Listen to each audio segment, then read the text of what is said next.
Halo semuanya, welcome back to Psychology 101. Nah, pada kesempatan kali ini kita akan membahas satu topik yang sangat menarik tentunya yang kemungkinan masyarakat salah kaprah tentang hal tersebut. Jadi sekarang kita akan membahas tentang satu materi yaitu logical fallacy, kesalahan persepsi orang-orang tentang psikologi. Nah, tentunya dengan narasumber yang sangat kece di sini, mungkin Enci bisa memperkenalkan diri. Nah, Halo semuanya, perkenalkan nama saya Dina Mariana Siregar SPDM PSI. Saya merupakan salah satu sindikas akademika di Prodi Psikologi Universitas Negeri Manado. Saya di sini sebagai dosen.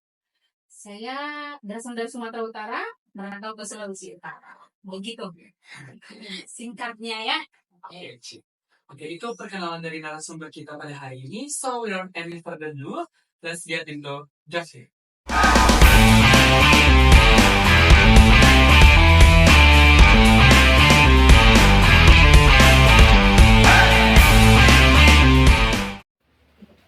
Baik, Cik, pada kesempatan kali ini kita akan segera memulaikan sesi wawancara kita. Dimulai dari pertanyaan pertama. Menurut Cik sendiri, bagaimana pandangan Cik mengenai kesalahan persepsi masyarakat tentang ilmu psikologi? Apalagi banyak stigma-stigma yang berkembang di masyarakat, menurut pandangan Cik seperti itu. Baik, kalau menurut Kunci, banyak sekali memang ya sekarang stigma-stigma yang beredar di masyarakat berkaitan dengan psikologi begitu. Sometimes ini menjadi mengkhawatirkan karena apa? Semua orang bisa berpendapat tentang psikologi begitu. Jadi memang satu sisi bagus ya karena kadang-kadang orang mau tahu tentang psikologi begitu, tapi kadang-kadang ada kesesatan berpikir begitu ya, yang mengungkapkan bahwa psikologi harus begini nih, harus begitu, kata psikologi begini begitu. Padahal seharusnya tidak seperti itu begitu. Jadi memang kesalahan berpikir itu berdampak besar bagi pandangan masyarakat berkaitan dengan psikologi. Jadi ini seperti banyak mendatangkan kebagusan juga, tapi ada juga sisi negatifnya ya, seperti pedang bermata dua begitu. Benar. Oke, Enci. Lanjut ke pertanyaan selanjutnya. Langkah-langkah apa saja yang menurut Enci efektif untuk mengurangi atau mencegah terjadinya kesalahan persepsi tentang psikologi akibat logical fallacy yang timbul misalnya di masyarakat? Oke. Jadi karena sekarang sudah banyak ya kesalahan dan ini tidak bisa kita batasi. Tentu ini berkaitan dengan sosial media yang sekarang marak begitu dan semua orang boleh berpendapat apapun di sosial media. Jadi langkah-langkah yang paling efektif menurut saya sebagai orang psikologi untuk mengedukasi kesesatan berpikir tadi adalah dengan mempush orang-orang psikologi untuk mengedukasi berkaitan dengan apa sih psikologi itu begitu. Kemudian tidak hanya melalui media menurut saya begitu, melibatkan mahasiswa untuk proyek-proyek berbasis edukasi kepada masyarakat juga menurut saya cukup efektif ya, karena dengan turun secara langsung ke masyarakat mungkin mereka akan lebih memahami dibandingkan dengan kalau dari media kan bisa kita pilih ya yang mana yang mau ditonton, belum tentu semua orang mau menonton itu. Jadi menurut saya langkah yang efektif itu melibatkan seluruh elemen di dalam dunia pendidikan, terutama pendidikan psikologi, apalagi mahasiswa ya, tugasnya supaya berdampak langsung di masyarakat. Oke, berarti bukan hanya tentang dosen-dosen atau misalnya psikolog-psikolog, tapi ternyata harus ada campur tangan juga dari mahasiswa psikologi, di mana harus turun langsung memberikan pengedukasian kepada masyarakat yang agar diharapkan mungkin ini bisa menurun mungkin stigma-stigma yang buruk yang terjadi di masyarakat. Oke, Inci, lanjut untuk pertanyaan selanjutnya. Menurut Inci, mengapa kesalahan berpikir tentang persepsi psikologi ini begitu sering terjadi atau begitu umum terjadi? Menurut Inci, apa yang menjadi penyebab utama? Oke. Penyebab utamanya lagi-lagi media ya, media sekarang yang semakin pesat begitu ya. Jadi penyebaran informasi itu cepat sekali. Kemudian masyarakat juga tidak mempelajari sepenuhnya tentang apa itu psikologi. Jadi kita sebagai orang Indonesia terbiasa menelan mentah-mentah ya begitu ya informasi yang diberikan, sehingga menurut Kunci ini ya salah satu yang harus dibatasi dari masyarakat Indonesia supaya mereka ketika mereka tahu satu topik, mereka pelajari sampai sejauh mana sih topik ini gitu. Jadi tidak cuma lihat di media langsung menyimpulkan gitu, atau cuma baca cerita-cerita dengan orang ya langsung disimpulkan. Jadi itu sih masalah utamanya, bahwa kita belum mau belajar tuntas tentang satu hal gitu.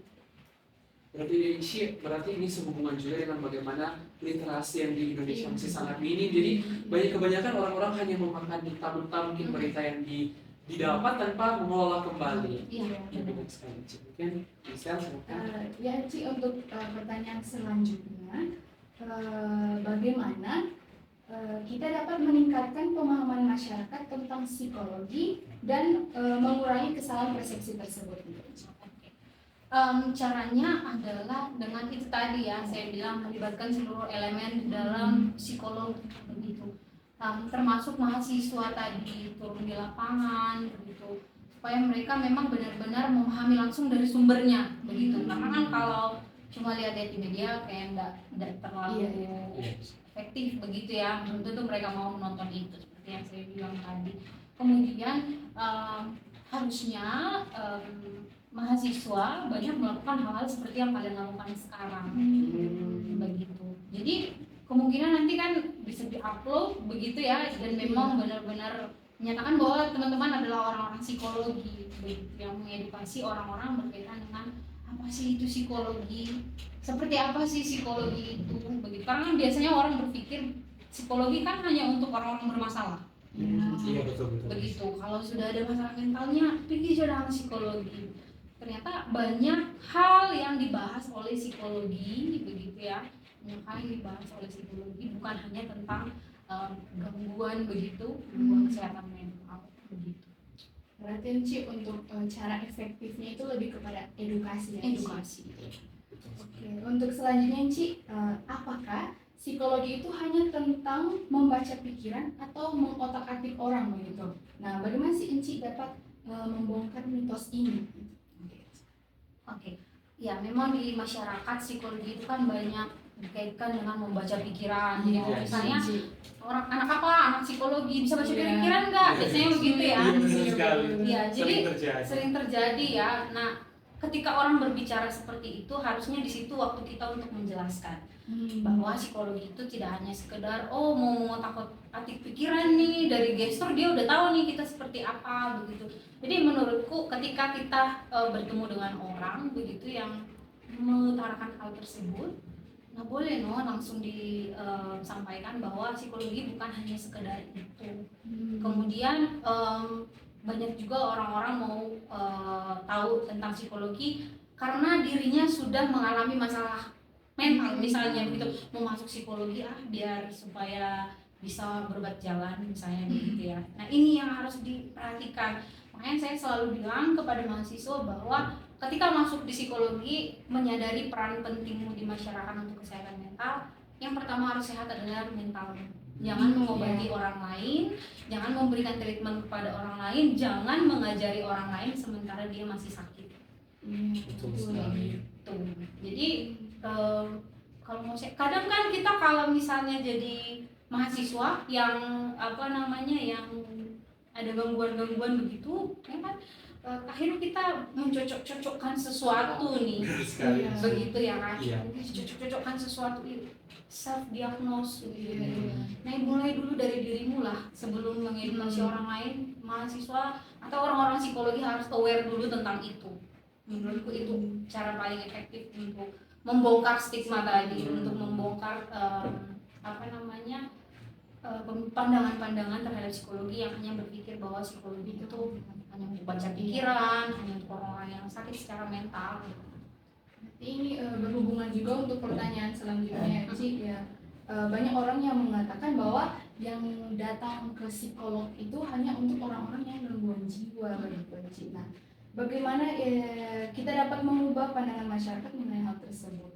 Oke. Iya memang itu ya, kalau sekarang banyak orang-orang mikirnya bahwa kalau udah sakit parah baru ke psikolog begitu ya, atau pergi konseling begitu ya.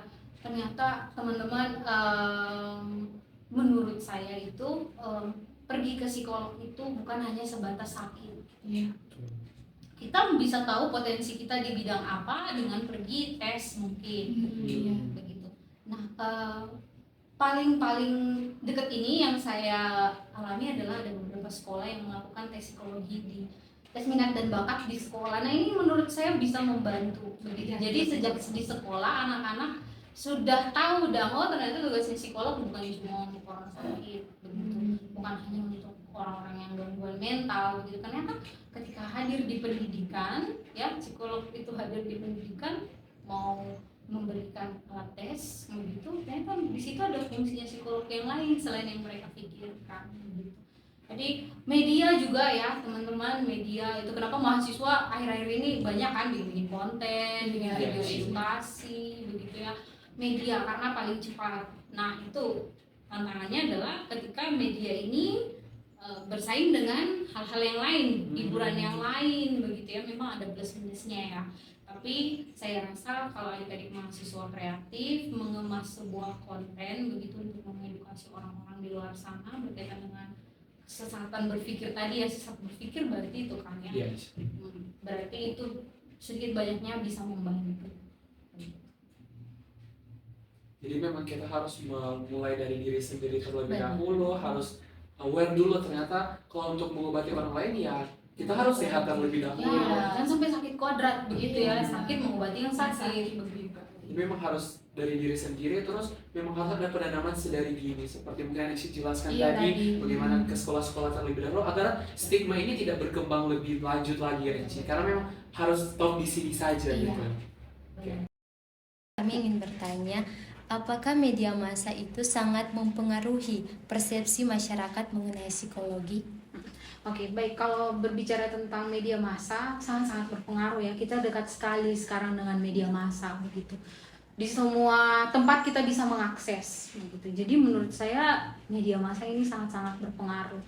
Jadi makanya harus bijak untuk menggunakan si media massa ini, karena bisa aja orang-orang di luar psikologi membuat konten begitu, karena semua berhak ya bikin konten. Kalau sekarang, kalau zaman dulu kan di TV masih disaring dong begitu kan, kalau di media sosial sekarang semua bisa berkesempatan gitu. Jadi memang media ini salah satu sumber utama kesesatan berpikir dan juga sumber utama untuk mengedukasi orang begitu. Jadi memang kayak pedang bermata dua gitu. Ya, Enci. Terus selanjutnya Enci, kira-kira menurut Enci apa dampak dari kesalahan persepsi tentang psikologi terhadap individu yang sedang mencari terapi atau konseling? Oke, dampaknya cukup besar ya, apalagi terhadap orang yang sedang mencari terapi psikologi. Karena kadang-kadang kalau dia bercerita ke orang, aku mau pergi ke psikolog gitu, orang langsung berpikir bahwa ngana sakit apa langsung begitu kan. Jadi ini sering sekali terjadi ya, apalagi bagi orang-orang awam begitu yang tidak tahu psikolog itu untuk apa, psikologi itu untuk apa begitu. Jadi menurutku dampaknya besar sekali, dan juga bagi orang lain yang belum pergi ke layanan psikologi, mereka jadi takut untuk dikatakan sakit begitu. Padahal kalau pergi ke psikolog, nah itu harus benar-benar kita menghargailah keputusannya untuk pergi ke sana. Even dia sakit, memang benar-benar sakit ya memang harus didukung, disupport. Kalaupun dia tidak sakit, hanya ingin mengetahui potensinya, kita juga harus tetap dukung itu gitu. Nah ini lagi satu hal yang salah dari masyarakat, satu kesalahan berpikir dari masyarakat, bahwa ketika dikatakan psikologi, anak psikologi begitu ya, lulusan psikologi, orang berpikir bahwa orang psikologi itu langsung jadi psikolog. Iya banyak sekali yang Banyak sekali begitu ya. Di orang-orang pikir bahwa lulus dari S1 psikologi langsung bisa treatment begitu. Nah ternyata teman-teman nanti juga boleh mengedukasi orang lain berkaitan dengan kode etik psikologi. Ada kode etiknya yang mengatur bahwa psikolog tugasnya apa, ilmuwan psikologi tugasnya apa gitu. Ini punya peran yang berbeda. Kalau psikolog memang tugasnya adalah untuk memberikan terapi begitu, memberikan treatment. Kalau ilmuwan psikologi, nah kalian kan nanti mau lulus S1, kalau lulus S1 masih dikatakan ilmuwan psikologi. Kalau ilmuwan psikologi belum sampai di situ, tapi boleh memberikan konseling Nah ini orang juga banyak salah tentang ini, gitu. Orang pikir bahwa ketika sudah jadi psikologi oke, sudah bisa memberikan treatment, tolong dong hapus pikiranku, kan biasanya gitu ya. Bisa nggak sih dihapus masalah-masalahku? Ternyata tidak. Jadi ini juga perlu diperhatikan menurut saya. Oke, selanjutnya Enci, menurut Enci apa peran komunitas dalam membantu mengedukasi orang-orang tentang psikologi dan mengurangi kesalahpahaman tersebut? Oke, komunitas ya. Komunitas ini penting karena ketika kita bersatu begitu berarti artinya kita bisa melakukan hal yang lebih besar dibanding diri sendiri. Jadi dengan membentuk sebuah komunitas yang bergerak di bidang psikologi, itu artinya akan semakin besar kesempatan kita untuk mengedukasi masyarakat begitu. Dengan kan kalau di komunitas pasti ada kegiatan-kegiatannya ya, yang mungkin akan turun langsung di lapangan, siapa sasarannya gitu. Jadi komunitas penting sekali gitu. Asalkan memang komunitasnya adalah komunitas yang mau untuk membangun, mendukung program-program yang berkaitan dengan edukasi, berkaitan dengan psikologi ataupun memberikan layanan psikologi. Jadi supaya pas komunitas ini bisa tahu, oh ini nih psikolog tugasnya apa, ilmuwan psikologi batasannya sampai di mana. Jadi penting sekali komunikasi itu. Nah, Enci, berikutnya, apakah menurut Enci teknologi seperti AI atau aplikasi kesehatan mental beresiko memperkuat kesalahan persepsi tentang psikologi? Oke, AI ya. Kalau AI ya sama sih seperti media, mirip-mirip lah media dengan AI ini, ada plus minusnya begitu. Ya plusnya apa? Orang-orang sekarang mudah mengakses apapun. Ya, betul. Begitu, enggak seperti dulu kan harus cari psikolog. Kalau ada psikolog, mana yang di kampung-kampung harus pergi ke kota begitu kan. Tapi dengan bantuan AI sekarang semuanya cepat dalam satu genggaman. Jadi kayak cuma satu genggaman ini boleh loh kita dapat layanan psikologi begitu. Dan itu bagus begitu ya, dan itu bagus. Tapi di sisi lain ya kelemahannya adalah orang-orang jadi dikit-dikit pengen akses, begitu ya. Jadi jatuhnya adalah kalau itu berlangsung lama jadi edik dan bisa jadi ketika kita kan melalui handphone, melalui AI misalnya ya, bisa jadi kita salah mempersepsikan apa yang dimaksud oleh si AI. Begitu. Jadi kayak misalnya kan akan beda ya teman-teman diskusi langsung dengan saya dibandingkan nanti via telepon deh. Ekspresinya seperti apa, kemudian pemahamannya mendalam melalui gestur seperti apa, nah itu akan berbeda. Jadi ada plus ada minusnya. Plusnya itu saya bilang tadi, aksesnya cepat sekali begitu. Tapi kalau minusnya apa ya itu kita tidak bisa, karena kalau kita pergi ke psikolog biasanya kan kita butuh penguatan yang mendalam ya begitu. Atau kalau misalnya mau tes kepribadian nih, bagaimana sih kepribadianku begitu, atau tes minat dan bakat begitu. Kalau dijelaskan secara langsung kan akan lebih oke begitu, lebih long term memory main lah di situ. Berarti lebih efektif kalau misalnya mau konseling langsung dibanding AI.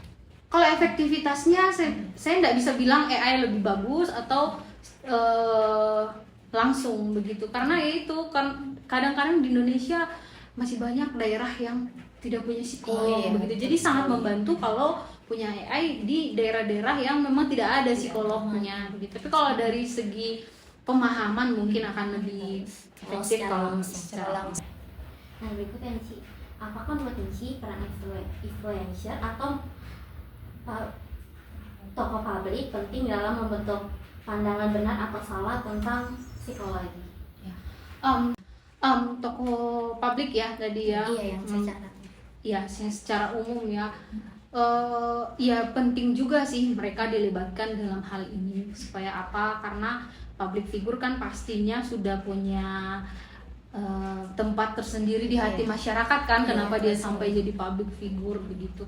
Boleh juga kayak dilibatkanlah si kelompok tadi ya, kita berbicara organisasi atau kelompok begitu ya. Di dalam kelompok itu bikin sebuah acara begitu yang meng-hire si influencer supaya orang-orang lebih paham begitu. Atau dengan adanya influencer itu mungkin orang-orang akan lebih tertarik begitu. Jadi influencer perlu juga dilebatkan dalam hal ini. Nah, Ci, pertanyaan terakhir ini, seberapa besar pengaruh stereotip negatif terhadap psikologi terhadap minat orang untuk mempelajari dan menggunakan jasa psikologi? Stereotip ya, Iya. Stereotip negatif berarti ya kita berbicaranya ya. Ya sangat-sangat berpengaruh karena apa? Kalau layanan psikologi kan biasanya harus ada rasa percaya di dalamnya. Kalau tidak ada rasa percaya di dalamnya, sebuah proses treatment psikologi itu tidak berjalan dengan baik begitu ya. Kalau tetap stereotip, kan stereotip ini manusia yang ciptakan ya, manusia yang menciptakan. Jadi ketika semakin diciptakan stereotip negatif, ya maka orang akan takut untuk pergi di psikolog begitu. Jadi itu tugas kalian sebagai mahasiswa, sebagai orang-orang psikologi ya, yang harus mengedukasi orang-orang bahwa tidak seburuk itu untuk pergi mencari layanan psikologi. Begitu, tidak seburuk itu. Atau tidak seburuk yang dipikirkan orang-orang psikologi itu, kayak baca pikiran. Jadi kita bukan dukun begitu ya kan? Atau lain-lain sebagainya yang sama dengan dukun begitu ya. Jadi memang berpengaruh sekali lah stereotip ini yang harus kita patahkan supaya banyak orang-orang yang mau sehat secara mental, ataupun kalau tidak sakit secara mental dia tahu kemampuannya di mana. Begitu kan, banyak tuh alat-alat tes psikologi yang boleh dipakai untuk mengetahui itu yang harus kita sadarkan terhadap masyarakat berkaitan dengan psikologi dan layanannya begitu. Oke, itu dia sharing-sharing kita pada hari ini. Terima kasih kepada Enci yang sudah mau menjadi narasumber kami. Ternyata sangat banyak insight-insight baru yang kami dapatkan. Ternyata bagaimana pentingnya seorang mahasiswa itu ternyata harus turun langsung juga. Ini tidak dimulai ketika kita menjadi seorang psikolog atau menjadi ilmuwan psikologi. Ternyata selama kita menjadi mahasiswa psikologi, kita langsung bisa turun gini untuk mengedukasi masyarakat, apalagi tentang stigma-stigma yang berkembang di masyarakat. Ya, kalau bukan kita yang coba untuk mengurangi hal tersebut, siapa lagi? Terima kasih Enci, dan I think that's all buat video hari ini teman-teman. See you again in Psychology 101.